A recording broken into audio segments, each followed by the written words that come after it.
a lot of things that were happening today. Heard about it earlier this morning. We were getting ready to play.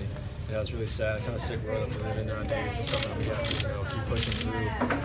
Our thoughts and prayers are with all the families and stuff. So it's a tough time right now, but they'll be okay.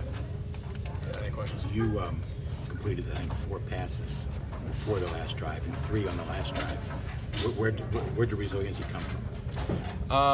Just staying positive with the receivers all game, and knowing that we put so much work in that we'll start connecting, and that's really all that was. The off week we worked really hard on the 2-minute drill, worked a ton of situations, a lot of different situations, having timeouts, having no timeouts.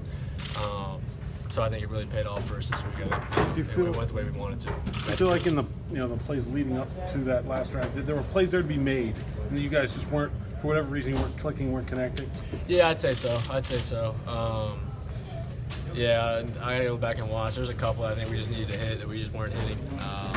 Kind of a timing thing, getting Tayseer back after being down for a while.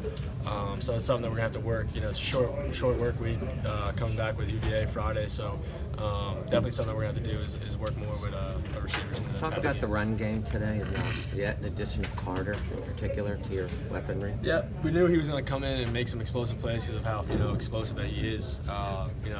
Kid worked hard all year, didn't get down. Was on scout team working hard. That's where we saw him.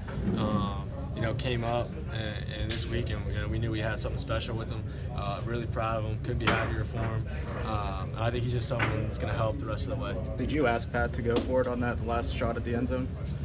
I asked Coach Arduzzi? Yeah. I was on the field. I'm in my mind, I know I'm going through the situation. 13 seconds left, no timeouts. It's either a touchdown or incomplete. They came with an all-out pressure. A route that me and Maurice have worked countless amount of hours on since last season. So I knew he'd be in that area, and I had to throw it earlier than wanted to, but it's football. And I just put him in a spot where he could make a play, and he did. So hats off to him. Still surprised to see him single coverage though? Not really. They want to get you out of field goal range, so they're either hoping they get a sack and time runs out, or they're gonna get pressure on you quick. You gotta throw it away. So going into it, I saw them. They did that to us down at the goal line. The slant to Maurice, they did the same kind of pressure. I knew I was gonna have to get it out quick, so I took 3 steps, put it up, and he did the rest. It seems to be a growing point for you because you put the game on your arm rather than settling for a field goal there. Yeah, absolutely. It's a growing, I think, for everybody. I think it's growing for the receivers and up front. They protected great all game. Receivers ran great. We just got to finish the plays, and it's something we got to work on and move forward. Is there any doubt in your mind that Maurice pulled that one in, made that catch slide? No, absolutely not. No. It was one of those plays where you throw it and you have a really good feeling about it. It was one of those special moments, and that was one of them. So once it left my hand, I had a really good feeling that he was going to have it. You ran a little more today than you have in recent weeks. Was that just what you were seeing on the defense, or plays breaking down, or was it part of the game plan from the get-go? I would say it's a little bit of everything that you just said. Sometimes you're going to have to run more than usual, which is kind of how the chips fall on whatever game plan that we have. Something that I saw the DNs when I watched the film all week, they crashed a lot on a lot of those inside zones. So I thought I could pull and make some damage on some of those, and I did. And the scrambles, we got some pressure on how to get out and make some plays on my feet and extend drives. Something I think I need to do more moving forward that I got away from. That I need to utilize my feet, utilize my speed to keep us on the field. So all positive things moving forward into UVA. It seems like you hadn't been running as much in recent games. Were there conversations about that? Either Coach Watson saying, "Look, you need to know this is still a weapon you can use"? No, that never came up. It was just kind of how the chips fall and how the games were playing. I didn't really think I needed to. I play really instinctually. I don't think about any of these things. So, today there was lanes that opened up because of how they're bringing some pressure. Guys were getting run off field. So, there was lanes where I could go make some damage. And that's what I saw and took advantage of it. How much do you think the way that you guys open things up there a little bit at the end can maybe be something that you build on going into these 4, pivotal ACC games? Yeah, absolutely. I think, a huge emphasis this week was taking shots, whether, they may not be wide open. We got to stretch it a little bit and try to compete for some footballs and make some plays.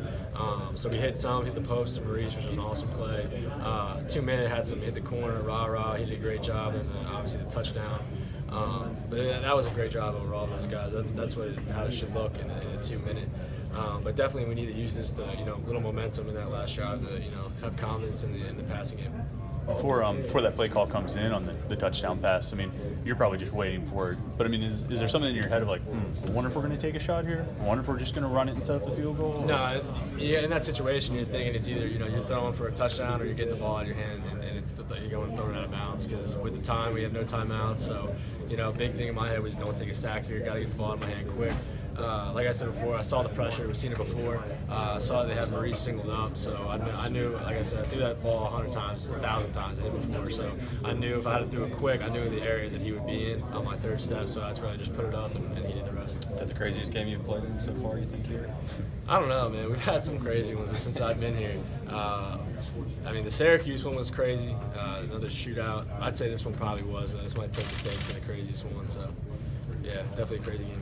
You talked about how much you guys worked on the 2-minute drill and everything during this off week. Was it adding new things to it, or just getting more comfortable at moving at that tempo? Just repping it, getting more comfortable repping it at that tempo. We did it multiple times throughout the week, and I think it, obviously it showed today. It really helped us. Timing was there, everything we needed to be was there. Just it wasn't connected earlier, which we got to watch the film and see why, and see where the mishaps were, whether it was ball placement or catches, and learn from it, and then like I said, bounce back quick because we got one Friday.